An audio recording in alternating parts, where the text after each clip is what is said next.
as he's proposing tax hikes in the form of tariffs. And I'm curious why he's prioritizing that over the tax cuts. He's actually not implementing tax hikes.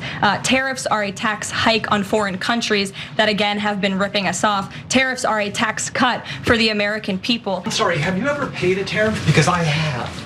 They don't get charged on foreign companies, they get charged on the importers. And ultimately, when we have fair and balanced trade, which the American people have not seen in decades, as I said at the beginning, revenues will stay here, wages will go up, and our country will be made wealthy again. Oh, I love how much work ultimately is doing there. You see how she backed off when the guy brought up the unavoidable fact that no, it's not them that pays it, we pay it. We pay it on everything. We're gonna pay more. That's not a tax cut, that's a tax hike. We pay more. Again, your pain, their gain. You're the one that's suffering. And she's like, it's actually a tax cut. He pushes back for 10 seconds and she's like, well, ultimately, it'll benefit you. And that, again, very much remains to be seen in a year or in 5 or in 10 years. Right now, not helping you at all. And there was a little bit more to that. I think on the show tomorrow, we're gonna jump into that clip. Wait until you see what Sean Hannity did with it, editing wise, to help to protect Karoline Leavitt for the way that she got all of that wrong. So we'll return to that tomorrow. But for now, I do want to talk about more of the pushback. So Peter Doocy, who had been sort of a thorn in the side of like Karine Jean-Pierre under Biden, is actually kind of continuing that now, weirdly enough. Take a look. We also expect the White House to try to reassure folks who are sitting there looking at their 401ks going down and down and down.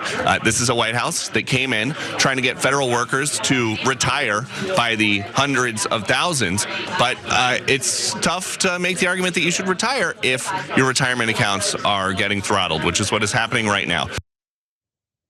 I mean, look, I like the repetition. They're going down and down and down. And if you are, one of the lucky small minority of Americans that has had the financial, head leeway to be able to invest, if you've been tracking over the last few weeks, yeah, it's every day it goes down more. Sometimes it goes up slightly, but ultimately every single day it's lower than it was before. That's not good for people's 401ks, their retirement investments. So down and down and down and throttled, 100% accurate. Credit to Doocy for acknowledging that. But we're gonna have to give credit to another person we don't generally do that for, I guess. That is CNBC's Jim Cramer. Take a look. And if we have a recession, banks are the worst stocks. I don't think we'll have a recession. Like I said, it's manufacturing.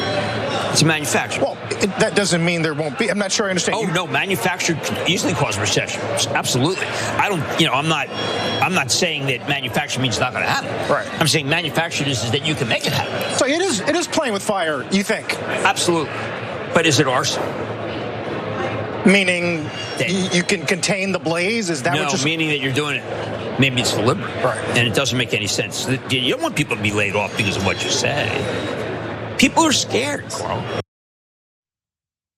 Yeah, they are scared. I'm a little bit scared by that entire segment. That was very strange in a lot of ways. I don't watch a lot of CNBC, but I don't disagree with everything he said. He seemed to be implying kind of what I've been talking about for about 2 weeks about how, it doesn't make rational sense for most people to cause a recession intentionally. But if you have a lot of resources, if you can take advantage of the recession, as the rich always do, every time the economy tanks, they come out of it doing better. Isn't it nice that you can just do it again, like flipping a switch? Hey, I start a trade war, stocks tumble. I can stop that trade war anytime I want and they'll go back up. That's utterly predictable. And so is it arson? I'm not saying it's only arson, that's the only reason he's doing it, but you can't exactly like take out of the analysis the fact that Donald Trump and Elon Musk and Jeff Bezos and all of them, Mark Zuckerberg, stand to make billions of dollars when Donald Trump finally wakes up one day and says, okay, that's it, we're gonna take off all these tariffs and things go back to normal. And so even Jim Cramer on CNBC, which is hardly like a commie rag or whatever, is willing to acknowledge that. Sharon, what do you think? Yeah, it was like he was speaking in a riddle, like he's afraid to kind of just say the quiet part completely out loud, but we got it. I think it's exactly right. And perhaps, those billionaires you mentioned get a slight heads up, 10 minutes or so, whatever mood Trump wakes up in, and they capitalize on it as best they can. I have no proof of that, but I'm just telling you that that's, to me, how it works at the top, the very tippy echelon there. Jim seemed like parts of that. He was a hostage or something. You may speak freely, maybe, okay? But we got the point. Yeah, I like that he said it, and I'm glad that he said it now, because we might find out tomorrow that talking about the possibility that the recession is manufactured could be an illegal use of your free speech. You could have a Truth Social post about that tomorrow. I don't know, we'll see. Is Jim Cramer a domestic terrorist? I don't know, is he trying to cause damage to the economy? Stay tuned to find out.